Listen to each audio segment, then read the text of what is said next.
ક્ષત્રિય ઠાકોર સેનાના પ્રમુખ હિતેશ ઠાકોરે મુખ્યમંત્રીને પત્ર લખી ઓબીસી, એસસી અને એસટી સમાજને રાજકીય અવગણના સામે વિરોધ નોંધાવ્યો.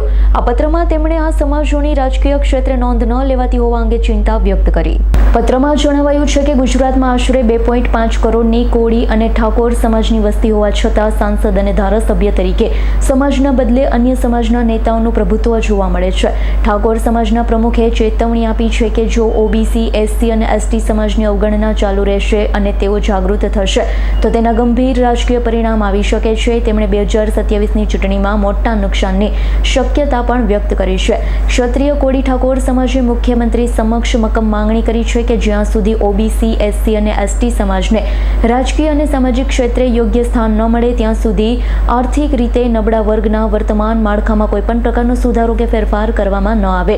સ્પષ્ટ કહ્યું છે કે ઓબીસી, એસસી અને એસટી સમાજનું હજુ યોગ્ય સ્થાન નિશ્ચિત નથી, ત્યારે ઈડબ્લ્યુએસમાં ફેરફારની માંગ સામે વિરોધ કરવો જરૂરી છે.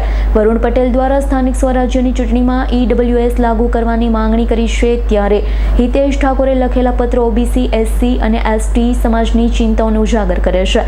ઘટનાક્રમથી રાજ્યના રાજકારણમાં જ્ઞાતિ અને સમીકરણોનું મહત્વ ફરી એકવાર ચર્ચાના કેન્દ્રમાં આવ્યું છે.